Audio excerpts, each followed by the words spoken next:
Bienvenue à Maison de Pneus Mauricie. Je voulais vous montrer l'évolution de notre système aquaponique dans ses débuts, donc les premières étapes, c'est ce qu'on appelle faire le cycle. Mais je dois faire juste une petite capsule vidéo parce qu'on m'a posé la question, les étudiants surtout qui sont venus ici à la formation.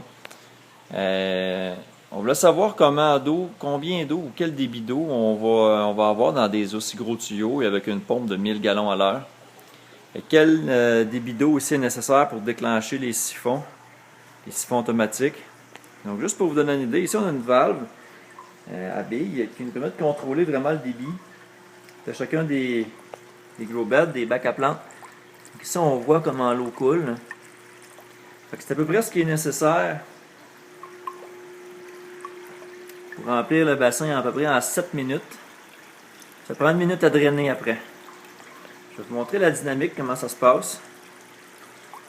Évidemment, pour le nombre de litres total qui circulent dans les plantes ici, la balance est envoyée dans le bassin de poisson.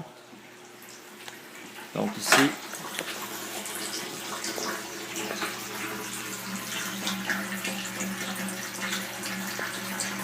l'eau est envoyée par un coude comme ça pour permettre une rotation de l'eau. Donc il prend une rotation dans cette cuve ronde-là. Les sédiments vont se retrouver au fond. C'est ça qu'on va avoir. L'eau est siphonnée par le tuyau au fond. Puis elle est acheminée jusqu'ici. Elle passe au travers de la paroi par un seau universel, un uniseal. Ça sort à l'extérieur ici. Et ça s'en va jusque dans le réservoir tampon, où l'eau est tout simplement drainée. Moi ici je la passe dans un bon nylon là, pour ramasser les sédiments, les excréments, pour éviter de faire trop de particules.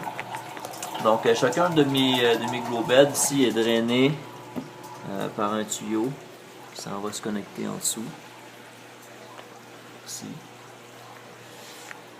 Donc le tuyau ici horizontal est important parce que il va donner une bonne tire d'eau quand le siphon va se déclencher. Ça va vraiment tirer l'eau très rapidement du bac, puis ça va créer de l'oxygénation et du remous dans le réservoir intermédiaire. C'est ce qu'on veut avoir. Je vais vous montrer la pompe. Ici c'est mon branchement pour l'alimentation en eau. Vous voyez comment c'est fait. D'ailleurs, moi je pensais passer des tuyaux par le dessus. C'est les étudiants qui ont eu la bonne idée de me suggérer de passer par en dessous. J'ai retenu la suggestion, je trouvais que ça très bien. Alors par en dessous ici on a une pompe, c'est une 1000 gallons à l'heure. On a un petit adaptateur flexible qui permet justement les mouvements de pompe pour la débrancher et la rebrancher. Donc c'est ça. Comment mes autres arrivées d'eau sont là. Puis ici, comme vous pouvez voir, j'ai utilisé une pancarte électorale pour couvrir mon bassin pour limiter l'évaporation et les éclaboussures.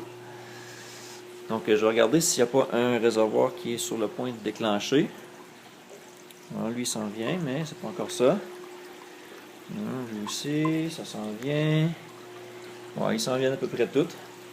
Donc on va peut-être juste patienter un petit peu, espérant qu'il y ait un bassin qui déclenche. Je vais vous montrer l'effet du siphon cloche. Le siphon cloche, en fait, c'est assez simple. C'est juste un tuyau, comme ça, qui arrête à la hauteur où vous voulez que l'eau arrête. C'est important de garder quelques pouces de substrat de terre au sec. Donc ce tuyau-là, le bout du tuyau est plus bas que le dessus.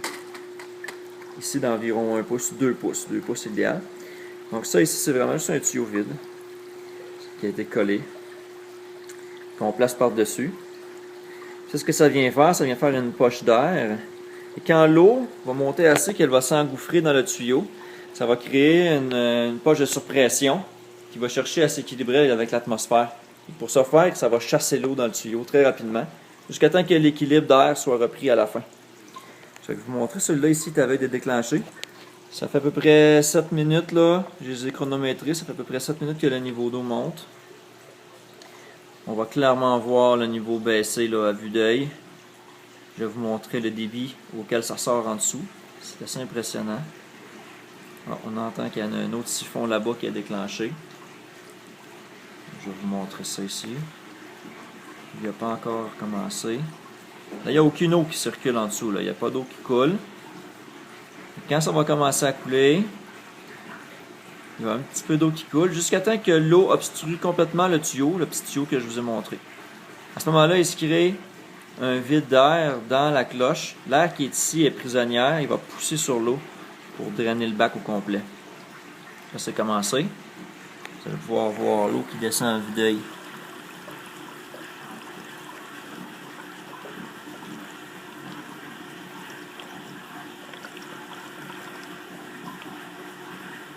Ça va continuer comme ça jusqu'à temps que l'eau arrive au bas.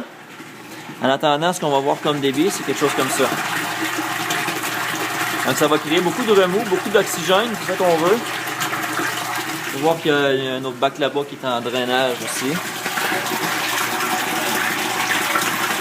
Ça se fait passivement. Ça recommence, ça continue, ça se remplit. Quand ça va arrêter, c'est quand ça va être rendu au fond complètement. Quand il n'y aura presque plus d'eau à ramasser. Là, c'est de l'air qui va embarquer dans le tuyau. Et l'air va venir équilibrer la pression d'air par rapport dans l'air contenu dans le tuyau du siphon cloche. Et quand cet air-là va s'équilibrer à l'atmosphère, l'eau va arrêter d'y pénétrer. Et ça va rétablir la pression et le bassin va se remplir de nouveau. Je vais vous le montrer, on approche. Il reste peut-être encore une dizaine de secondes, d'après moi. J'essaie de mettre ma main devant pour bloquer un peu le soleil, que vous voyez bien. Donc là, on voit l'eau descend et écoutez.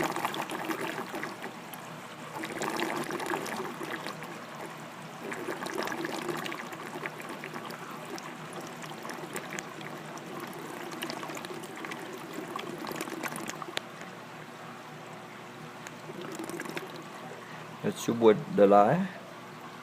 Il continue à drainer un peu d'eau jusqu'à temps qu'il y ait assez d'air qui rentre dedans, que la pression s'équilibre, pression d'air.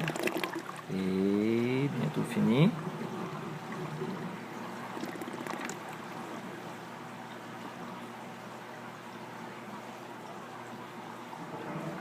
Et hop. Voilà, la pression d'air s'est équilibrée. On voit qu'il n'y a plus de siphon. L'eau va recommencer à monter jusqu'à ce que le processus recommence. Là, l'eau va continuer à monter toujours et encore. Donc ça, c'est notre plus grand système qui marche avec une pompe aussi de 1000 gallons par heure. Il faut tenir compte de l'élévation. Donc ici, on a au moins 3 pieds pour les bacs à plantes, puis presque 4 pieds pour la cuve de poisson. Dans notre autre petit système, le gros, c'est un 1000 litres. Lui, c'est à peu près 500, 600 litres. Il y a beaucoup plus de pression parce qu'on a juste deux gros beds. J'ai fait un système d'irrigation un peu plus complexe, différent. Puis c'est des tuyaux de PEX que j'ai utilisés. J'ai percé des trous pour faire des filaments comme ça. J'ai percé des trous assez gros pour que, avec le temps, le biofilm ne soit pas un problème d'obstruction. Je vais l'essayer. Je l'avais déjà essayé sur mon plus petit système. C'est intéressant parce que ça distribue l'eau partout, donc pour les racines. Plutôt que de l'avoir juste à un endroit où les racines vont être concentrées, ils vont pouvoir avoir de l'eau partout au travers des billes. Niveau débit, ben, c'est sûr que j'ai juste 2 bacs puis un réservoir de poissons, donc c'est sûr qu'il y a plus de pression. Ben là ici, vous voyez le débit à peu près, mais c'est dur à visualiser. Par contre, si on va dans la cuve de poisson puis que je vous montre le débit avec lequel ça sort, il y a vraiment beaucoup de force.